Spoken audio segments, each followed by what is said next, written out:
Season 4 of the Biz Show, sponsored by InvestQuire. Discover what's next with this insightful podcast. And now, your hosts, Barry and Lisa. Good morning, Barry. How are you?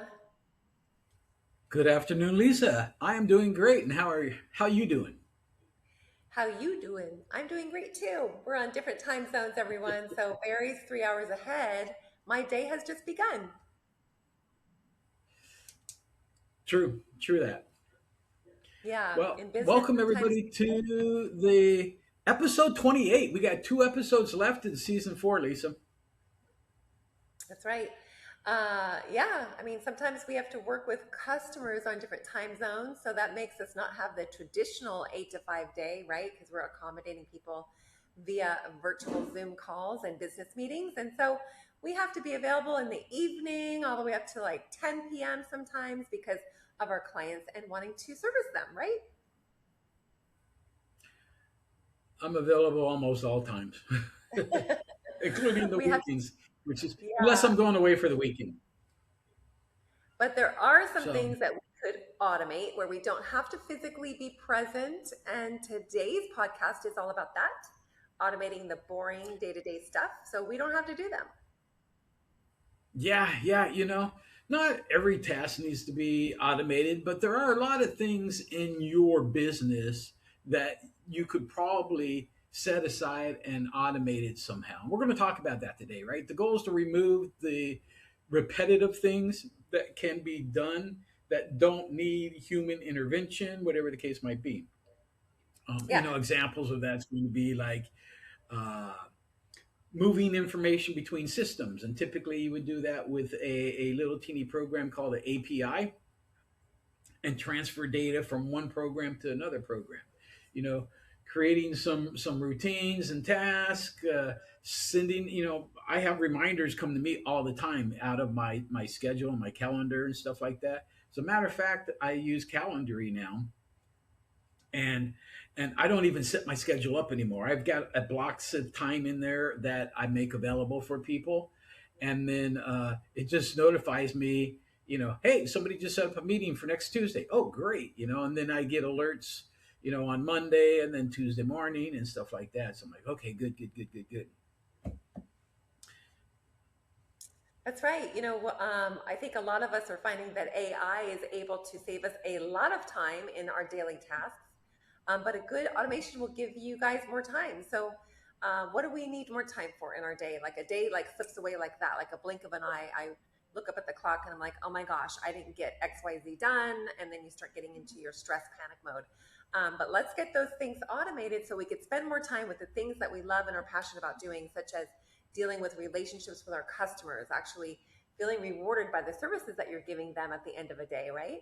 Not just emailing and doing all the paperwork and mundane tasks, but actually connecting with our customers physically, visually, in person is the best way. Face to face, right? Giving them that sales approach that shows them that you're on it, that you care, that you're following up and doing those things with a phone call or dropping by or maybe doing a little extra step in the process, right? Which time allows us for that creativity. If you're busy doing all of the mundane tasks, then you don't have the time to be creative and go the extra mile for your customer. And that really is what is going to bring you repeat business. So that's why we need to allow more time in our day for that extra mile, right? So problem solving, maybe some deals are more difficult than another one. And if you don't have the time in your day to be strategic or problem solve, then you're not going to give them that cutting edge performance that you want to stand apart from the competition. We have to take time for strategy. Our brain sometimes works in robotic mode of all the tasks that we have to do, that we don't have the time to switch gears and look at strategy and look at how we could be creative and set ourselves apart on a specific client's needs, right? Or specific service that we're giving somebody. And that's how we are able to also make sure that we cover the quality control aspect of our performance on a deal. Because if you're just automatically like trying to do everything and you don't have any like intention or have any means of like looking at what could happen down the line in the future, then your quality control is probably really poor. And in real estate or commercial or business, we do lack in that area unless we have a very good supportive team behind us that could help make us shine because they're doing quality control alongside you. So having the team and having some of these mundane daily tasks automated is really where AI comes in, and where hopefully you'll seek value in our podcast today. You mentioned AI, right? And we all are probably using AI. If not, you should be using AI, because if not, you're behind every other company out there. But that said, I've modeled my correspondence with AI, um, very specific, in the sense that when I have an idea, I'll put it into ChatGPT and brainstorm, and then I ask ChatGPT, ask me, here's what I want to do. Ask me 5 questions about it, and kind of pinpoint, so we can drill down to the get in the weeds and the grass of what this thing is. It does actually a really good job at doing that. Yeah, So you're getting the most out of so AI I if like you're that. asking AI questions, right? More questions than just the Yeah, basic. yeah. I mean, I see a lot of people using ChatGPT or Claude or whatever, using it like they do Google. And if you're doing that, you are absolutely doing it wrong. It is Yeah, much more involved, and you need to really give it some guidance. Not just go look for this. It's not a search engine. I mean, it can be, yes, a search engine, but it's a whole lot more. yeah. So why is So, it worth us to automate, Barry? Like, what is the key well, value in well, automation? yeah, we're going to grab some of our time back, right? But here's the deal. First thing, you need to identify what you're going to automate. And here's the thing, and we've learned this over trial and error myself. But don't sit there and go out and buy automation software, or the subscription to this, subscription to that first. Don't do that. Figure out what you want to automate, what actually needs to be automated. Then you can figure out, hey, can I use this? Can I use that? Is it the main AIs, or maybe Canva has an AI, and inside of QuickBooks has an AI, right? So there's AIs all over the place that are specific to certain things. So figure out what are the repetitive things that you know you want to get rid of, or that you seem to be doing over and over and over again, and how frequent you're doing those things. Are they time sensitive? Because let's face it, AI or your automation process can probably get this done in 30 seconds to a minute, where it might take you all week, right? So time sensitive things would be really good. And then things that can be easily verified. That's key, right? Because keep in mind, AI is trained on the internet, and there's a lot of junk out there on the internet too. So always make sure that you verify it very easily. It can verify itself, but you always need to have the final say, right? Yeah. Um, so make sure that you do that. And examples are going to be, right, creating your a CRM record. What are the items that need to go into your CRM? You might need to know that. Sending appointment reminders, I mentioned already, I got that already set up on myself, which helps me a lot. I'm not scheduling meetings anymore, it's automatically done. um, Creating a customer folder and stuff like that. Well, I'm actually working on that as we speak, because I'm working on a system that's going to tie 3 different things together, all in one compassing. So, but just generating specific standards and things like that. Sending out invoices, right? If you are done with a client, why can't you just click a button, and then your accounting system automatically bills them based off how many hours you spent working with them, right? You shouldn't have to manually go in and do any of that. And upgrading your project status, things like that, those are a little bit more difficult, because sometimes you're the only one that knows what was going on in the project. But um, as we use Zoom and as we use Google Meets, it has an AI. I use Otter, and Otter sits there and transcribes all of the meeting, And then it gives me nice notes and says, oh, so and so is going to do this, you're going to do this, so on and so forth. So that could definitely be put into, project statuses and stuff like that. you know Start with the bottlenecks, and let's face it, we've had this conversation a couple episodes back. Who's the bottleneck? You are. Right? We always seem to be the bottleneck because we seem to think we can do it all, and we can't. Exactly. So yeah, so there's the first topic on that one. Yeah, and I really think that some people don't automate because they know that they have to invest the time in making sure that their systems are defined well, so that they know that when they automate, it's going to actually deliver the right results. But a lot of time is not, allowed for a business owner or manager of a company to do that, to make sure that everything is running, smoothly and properly, and to clearly define the steps of a process, right?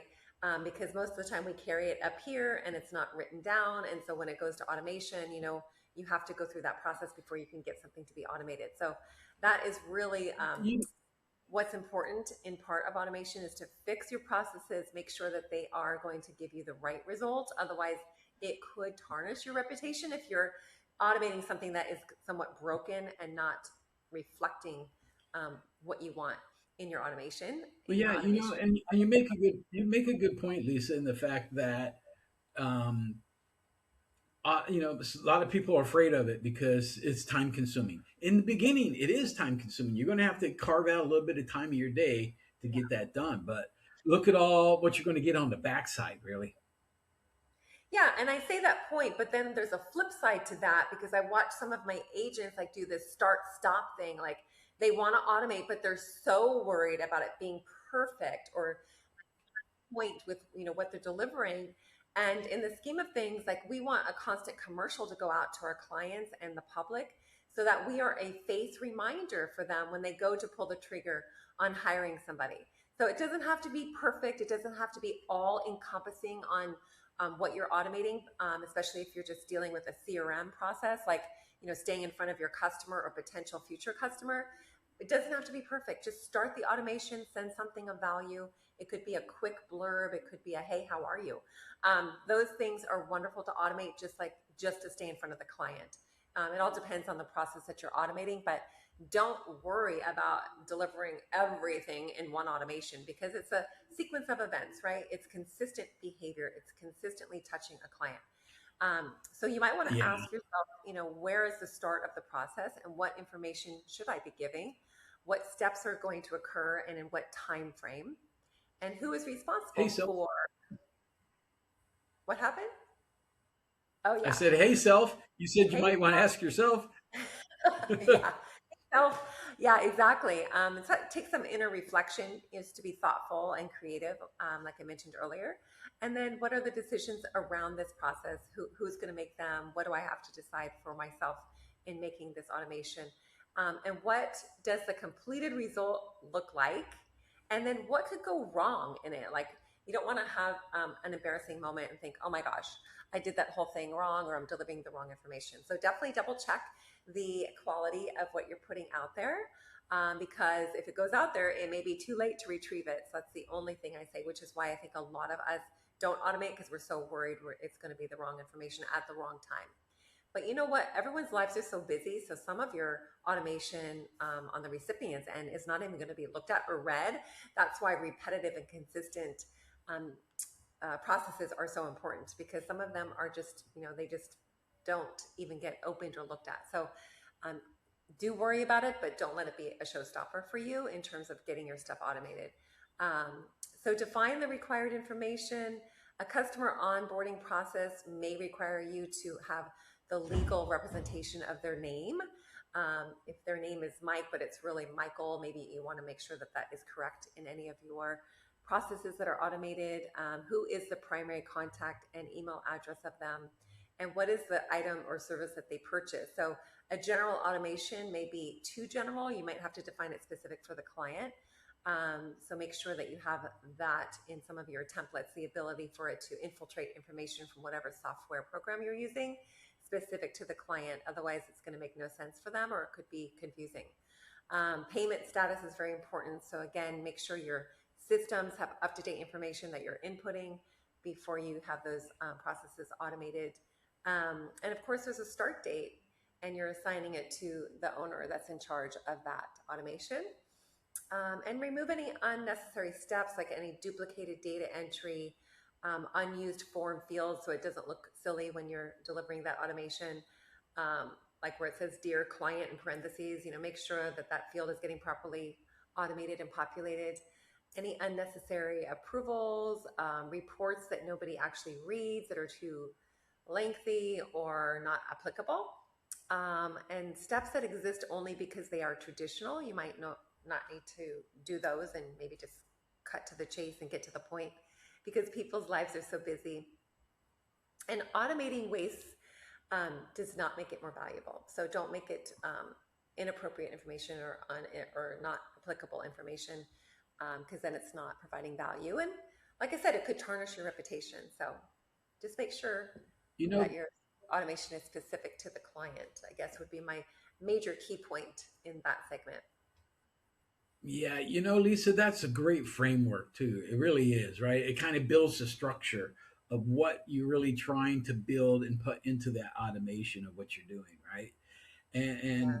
that kind of rolls back into now that the next section is really building a complete workflow, right? Because okay, now we know what we want to automate and stuff, but now how does that flow into whatever my business is doing and what I'm doing?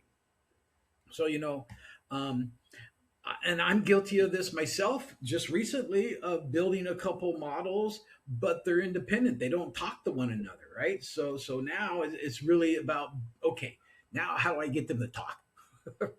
Right now I am working on HubSpot for the CRM. I'm working on our agent for deal flow, and then also a database repository for you know pitches and executive summaries and the financials and all that stuff, and getting it all to be in one location, right, is it's a struggle, but it's coming along, just not as fast as I wanted to. um, but nonetheless, so examples of this, right? um, a website form sends an email, right? So you might have a landing page, somebody signs up for a newsletter, who knows what, right? Where's that go? It probably goes to you, the owner, or somebody that you've assigned to. But what happens next? And does somebody human really need to touch that, or there are a lot of bots out there and modules and algorithms that can handle that stuff for you. I believe a lot of the like Chimp Mail, or is it MailChimp? I can never get that one right. Um, a lot of systems, they can have automated processes. I believe, Lisa, you use Follow Up Boss, right?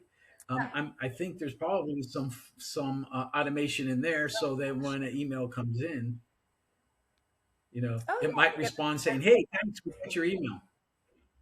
that's right. So you know, but think about that workflow, and then basically, what are you looking? You want to complete a workflow. It could look like this, right? Validating the information. So maybe somebody had sent an email and with their telephone number. Maybe the system's going to validate that that is a real email address.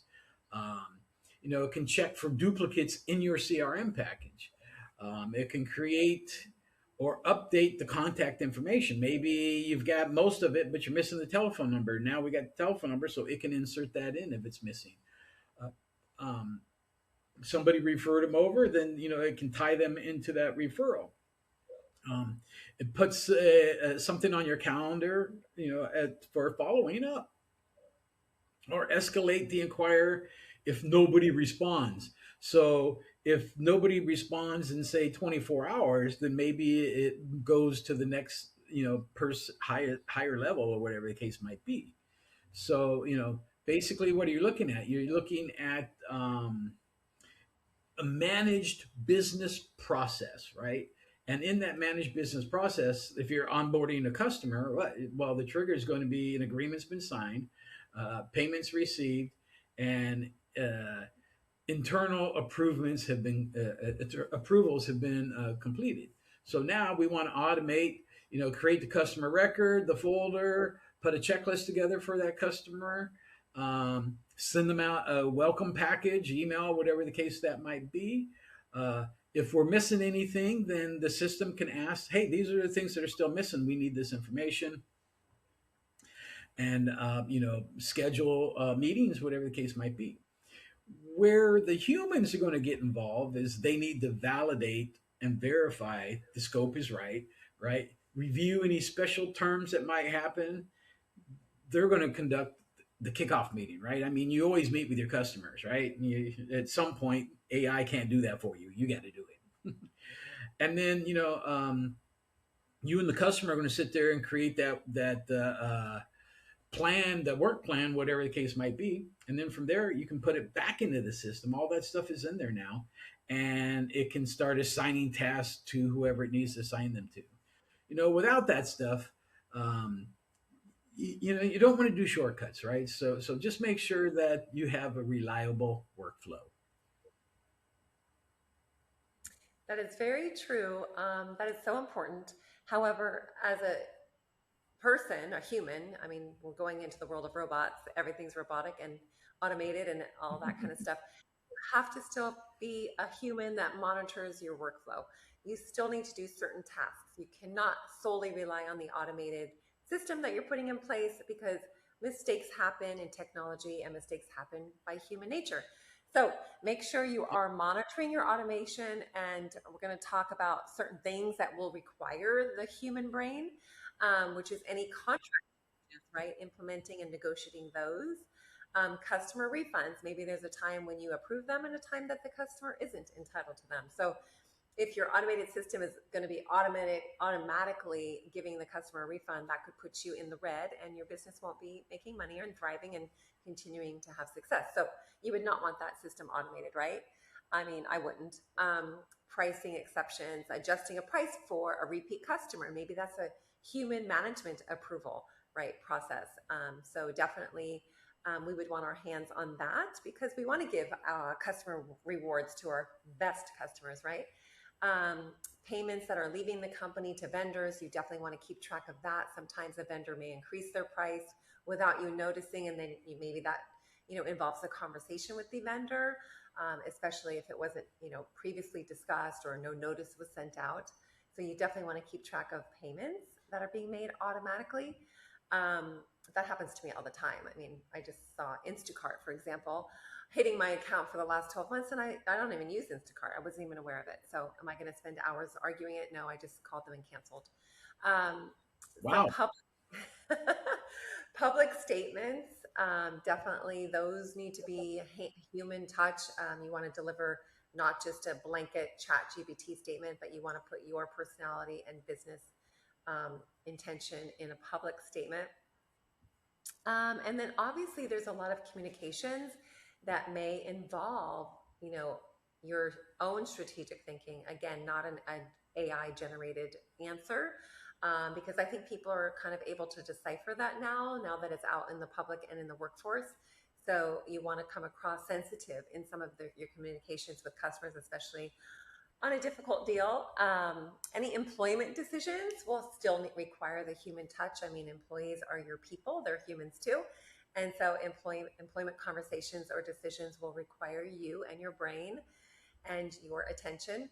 And any unusual commitments or something that you have to, kind of make a decision on, a quick decision on whether or not to engage would be requiring you and not an automation. That's not your normal day-to-day processes. Or any destructive actions that are taking place definitely need to have hands on those as well. So for example, there's just some things that you wouldn't have to worry about so much if in your day if they were automated, like invoice reminders, your accounts receivable. Obviously, we want that to be going out on a regular basis to any vendors that you have special payment arrangements with. And if there's going to be a change in that relationship with your vendor, then that would require your human approval, right? Any routine expenses within policies are automated. Vendor payments may require a verification process. And then also your standard customer updates, like your CRM touches, those are all automated usually. But a serious complaint between you and a vendor or you and a customer is definitely going to require a human involvement, like I mentioned earlier. Um, there's some common exceptions that will require your attention, um, whether, to determine whether an automated system is going to be successful. Like, obviously, if you're missing information, it's not going to get to the recipient. Any duplication in customer record, you don't want them being reminded twice because they're going to get very turned off and maybe pissed off at you. Failed payments, that would be something that you want to pay attention to. Missing your approval, maybe that's going to cease the automation. So if you're forgetting to monitor your systems and providing approvals when appropriate, then that automation may not hit. Um, any incorrect file types, expired login credentials, that's going to cease everything. That just happened to me with DocuSign. And a system connection failure. Obviously, technology is not bulletproof, so make sure all of your technology and all your systems are working properly. Otherwise, you're going to have a very difficult time managing not only your automations but your day-to-day tasks, right? So I think T-Mobile had a power outage the other day, and I thought it was simply just my phone that wasn't working, but apparently it was a nationwide problem for about 6 hours of the day. So it made my job like extremely difficult. I mean, even driving to an appointment, I had to rely on, thank God I had navigation built into the car. But it just made me think, gosh, I rely on that cell phone like so much to get through my day. And if I can't even send a simple text, it was like debilitating. So we do Uh rely oh. on technology. What were you going to say, You know, Barry? I just said, uh oh, T Mobile went down and you couldn't use your cell phone. No, I had my iPad and my computer, but when I was like in my car, because I do a lot of work from the car, calls and emails and whatever that are coming that need my attention right away. I mean, I just was like, whoa, I'm disconnected, I'm offline. But I was able to work because thank God I have a Mac, and so everything's tied into the Mac and into the iPad. So I was able to still work with those devices, but not the T-Mobile device, which is my cell phone. But Yeah. thankfully, it was only for one day. And so, yeah. And I have T Mobile too, and I was wondering why it was quiet. You didn't mind it so much, right, Barry? Oh no, I should have took a nap. If I didn't even know it went down. I just was it's an awful quiet day today. Oh, how funny. Um, Yeah, so make sure that the next thing is make sure that you monitor the automation process, right? So it's not a set and forget it technology, right? You need to monitor it and you need to manage it. Things are going to change. There's going to be one offs here that don't fit the mold, right? Or don't fit the criteria. And so you're going to have to take those and you're going to have to deal with those. It's funny, up above, Lisa, you said, you can't let AI manage customer complaints. I bet you a lot of our listeners wish they could let AI handle it so they don't have to deal with the irate customers, right? so But true. yeah, so you are going to have to still monitor this thing, make sure it works, right? Make sure that the workflows are tracking, the names, the business, the owners, all those different things. You want to make sure, obviously, you get the expected results out of it, right? So. If the results aren't in favor of both you and the customer, then what's the point? Also track information. Make sure that that data is being stored somewhere so that you can go back and revisit it. Right? Things that failed, things that are successful, things that are unresolved because it doesn't fit that criteria again. So duplicate things, errors will occur. I mean, it's funny.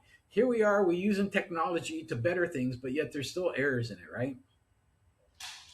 Crazy. Exactly. So yeah. Absolutely. So, anyways, just make sure that the cost of automation is there too. You need to monitor that because it could get out of hand if you're not careful. Yeah, I mean, that just totally ties into, like, I can't say more, how important customer satisfaction and customer experience is. And we can only do so much, especially if you have a large volume. of productivity, like keeping your hands on in that relationship, like we're really holding the customer's hand. So that's why automation is essential. But ultimately, being able to be expedient and have clarity and consistency is where automation will could just complement you as a business owner. So that's how you want to look at it. You don't want to look at it like it's doing everything for you, and then you can go golfing all day. But I say that with my son in the room. But anyway, Well, he's probably grabbing his sticks now and heading out the door. You said golf, bye. no, he's actually doing drone footage of a listing. But he was, let me say, he was face on, hands on his golf club yesterday, but also networking with some very affluential customers. So it was twofold. He was enjoying his passion and also networking. So I'm not dissing him by no means. I've done that many times. I've been on the golf course making deals. Yeah, so we want good customer facing automation. We want your automation to confirming the appointment so they know you're reminding them because people do get busy and forget about appointments. And I'm talking about me. Um, those meeting reminders, man, they're like gold. I love it when Barry's like, in 30 minutes, we have a meeting. It's like, I want to kiss him when he sends me that because I'm like, thank you, Barry. You're like better than my iPhone. But it helps us Wow. it just means like somebody's got your back, so to speak, right? They're helping you get to the next appointment when you may be totally consumed in an escrow or a customer deal or something, right? So he's Well, that's like what my the little, partners are for, too. yeah, he's my automation. I love him. Anyway, payment receipt. You You shouldn't have to draft a payment receipt. It should be automatically coming out of your software program, right? And sent to the client, email them, or what have you. Texting is so popular. People get receipts over text now. Document requests, maybe that could be automated for us, Barry. We're constantly asking for more information. Maybe we should set a template today, automating a document request for those people that we're still waiting for documents from. it's on my list, but I it's just went, it's down right now. I'm working on the deal flow piece right now, but need to do that. Yeah. Progress updates. Oh my gosh, my customers are so big on communication. So a progress update may not be able to be automated because there could be some things happened, in your day to day that maybe is not in the system yet. So you may need to actually type that email. But renewal reminders, rescheduling an appointment could be an automated thing that happens through email. And then also routing something to the correct person. Um, the opposite of that is like poor automation happening, which would be maybe repetitive messages, duplications, generic replies that make you look silly, or no way to contact a person because you don't have their information uploaded into your CRM, and any fake personalization that is very apparent and I would say kind of um, makes you not look good, not look polished. Excessive notifications. Oh my gosh, you could be sending too many emails. I had a partner on my team, and she was just sending way too much information. It was ridiculous. It was like, okay, enough. Enough is enough. You're getting too redundant, and you're probably going to get blocked by some of the recipients. So that is not the way to do it. Messages that are sent it's at funny that you inappropriate say times. that. Yeah, It's funny that you yeah. say that because I actually just reported somebody for spam, and I know Oh, them. But I told them stop sending me stuff, and they kept sending me, sending me, sending me, sending me. So I'm fine, spam, and yeah, oh yeah. I guess the click of a button, yeah, we're able to automate the ceasing of emails too. Um, so yeah, yeah, yep. so that's why our CRM does have like buckets and tags for certain clients because you want to automate around the relationship. It's not just a blanket automation that looks generic or fake or whatever. You want it to be specific to the customer. That's something we touched on earlier in the podcast. So definitely make sure that before you prepare that automation for a new client, that you have it assigned in the appropriate bucket so that you're making the relationship more specific to their needs and it's not just too generic. And it also will keep track of any previous conversations or upcoming deadlines and payment statuses. So make sure your automation is to the actual client relationship specific to that. And then keep the human moments human, do those extra calls. Don't just rely on the automation. Be sensitive about their needs and complaints, or maybe some time frame delays. Maybe make that extra call to them. Any bad news should be handled via a phone call, I would say, in addition to the written documentation of an email that maybe you have to draft and it's not automated. And all those conflict resolutions that definitely have to have that human touch. So that will help you recover a relationship that may be going south in a deal. So definitely put your human touch on it. Be compassionate. Maybe go the extra mile, offering an incentive or discount, and make sure that you have your human administration around that relationship, and it's not purely or specifically only automated. So I think that's that. Now we're gonna kind of wrap it up. Yeah, we'll do the yeah, we could wrap it. We're already at 35 minutes. Um, just real quick, some pro tips, right? Just make sure you have a kill switch on it and that you clearly mark uh, and use test records, and then measure is it valuable to you? Yeah. Yeah, don't send those emails like at late at night. Don't have your automation happen at 2 a.m. I had a customer fire me once because I couldn't sleep one night, and I sent a personal email, and she was like, "Why are you working at 2 a.m.? Like, that's ridiculous." So I lost the client over that. So you learn from failure, right? And don't Yeah, I Chris. fortunately in the system I'm working, I got basically allowing it to work from 7 in the morning to 7 at night, and then after that it's done. Exactly. That seems appropriate. So yeah, watch out for those hours of the day, right? Um, Yeah. and then create a manual backup. Oh my gosh, sometimes we lose our data, we spill water on our laptops. That just happened to me. And so make sure that you have a backup process when the system may be unavailable, or maybe a password expires, or you spill water on your Yeah. computer. Backup is Six, manual, right? yeah, 6 things to avoid. We're the Avoid. backup. We're the backup. Well, shall Humans we are the wrap it backup there, Lisa? nowadays. Sure, you guys, thank you for listening to our podcast today. And hopefully you found some value in it, but you're always free to reach out to Barry or myself. Yes, Where can they at find us? Facebook. We have the Biz Show page at Facebook, and also at investquire.com. You can find Lisa and I both there. We'd love to hear from you guys. Have any questions? Ask. If you'd like to hear some topics, let us know. Please subscribe and click the like button. Appreciate that. That will help us reach more people as YouTube grows, and we grow our channel inside the YouTube network. That's right. We're so happy that you're All right, listening guys. or watching us on YouTube. Go make it a great day. Yes. Bye, everybody. Go out and make some money, guys. Bye. Thank you all for listening to the Biz Show podcast. Subscribe to stay updated and follow Barry and Lisa on Facebook at The Biz Show. Share your comments or suggest business topics that you'd like to hear. Thank you all for listening. Bye.